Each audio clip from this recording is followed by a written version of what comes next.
Ladies and gentlemen, my name is Michael Palmisano, and we just lost a giant in Gordon Lightfoot. Literally, the day before he passed, sundown came in on the radio in my car, and I was telling my 12-year-old son, I said, this is the goal. It is beautiful in its simplicity. This is a melody that non-musicians get stuck in their head. It's attached to lyrics that anybody can understand, and it's forever timeless, and it's just so simple and so tasteful. So, in honor of Gordon, I wanted to show you what makes this melody work with this harmony to make it, again, so unforgettable to non-musicians. That is my goal as a musician, to try to figure out what makes a hook, what makes a hit song, a song, so that we can try to recreate it. So learn something with me today, if you will. Now I'm going to play this from 1974. I'm going to show you what's going on. F sharp 7.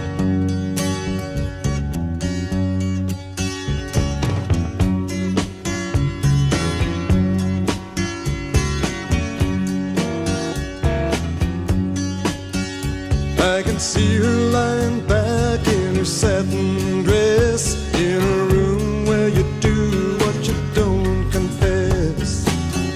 Sundown, you better take care if I find you've been creeping round my back stairs.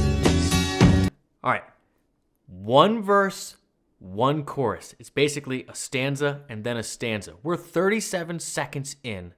We had a long intro. We're already at a hook, which is undeniable and unforgettable.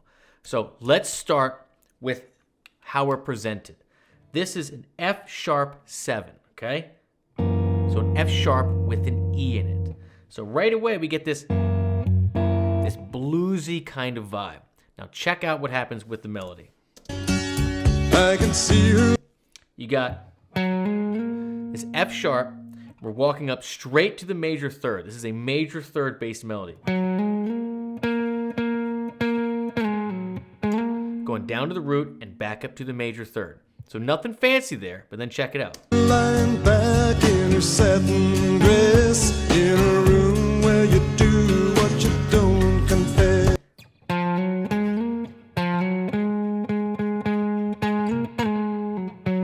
So what is that? We now go to our C sharp major chord. Now you can play it as dominant 7 to make it bluesy, but the point is, it's a vocal line, so the lines get a little blurred, but we're shooting to get this major third of your 5 chord, going through the root, up to the 9th, which is your 5th of your 5 chord.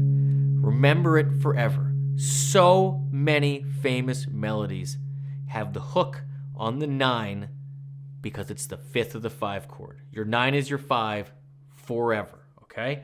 So again, you got 1.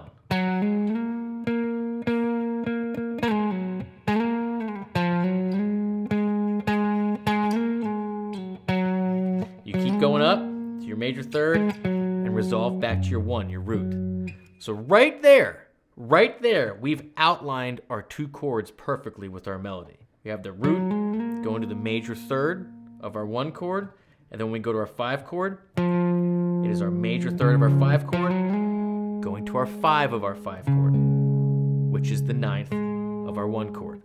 Super simple. Chord tone, chord tone, chord tone. Now, we get a key change. What do we have here? Sundown, you better take care if I find you've been creeping round my back stairs. Sundown, you better take care if I find you've been creeping round my back stairs. Now, I want to mention something. That sounded out of tune.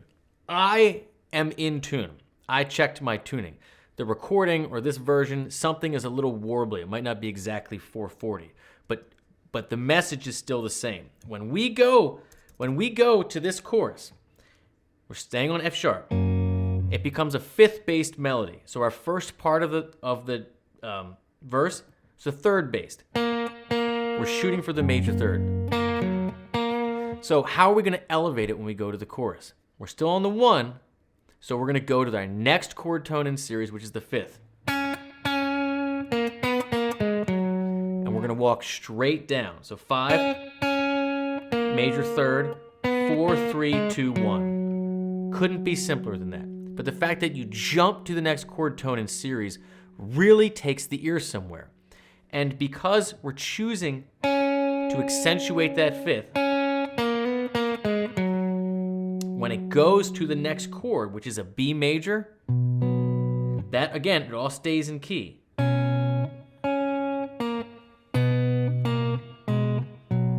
So we're all in key here. We're in B major, which would be your 4 chord. But now we get the outlier. You get an E major chord. But leading into that E major, you get this. Yeah, that is the major third of B, which of course is your 6 in F sharp. So we're still in key. But then as it goes up and we hit our E chord, what is that? Yes, that is our 9 in F sharp, but that is E major. That's a G sharp. That's how you get, that's that flat 7 sound, right? Of that, it just sounds so, and now for the first time you get this. You didn't go there like you did before. There's your bluesiness. There's your little flat 3, and it works because over E, this is a major third, sussing out, meaning you're suspending the third with the 4th, and then flat 7. Finally, there we go, flat 7, and then right back to your root, back to your tonic. Such a simple, powerful melody. Check it out one more time. So you got.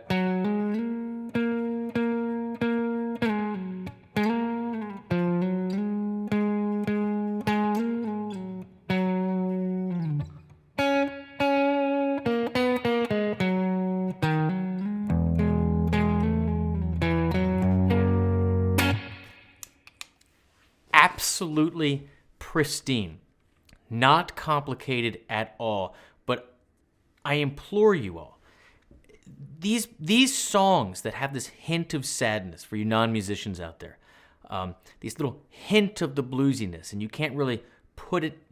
You're wondering what makes it sound that way. Why do I get that? And why does that make me feel something? Those little mixes between major and minor, those little colorful additions, but they still resolve back to that tonic center.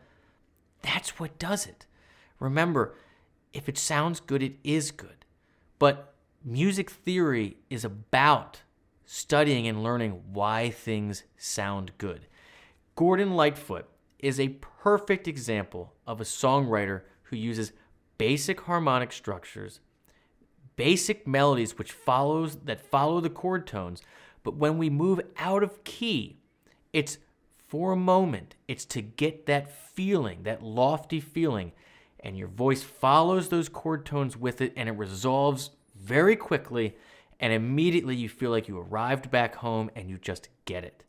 And you couple that with lyrics about, hey, you could interpret however you want. Maybe it's a father, doesn't want his daughter out at night. Maybe it's, I've read, maybe it's about him with his girlfriend or wife that may be out cheating on him.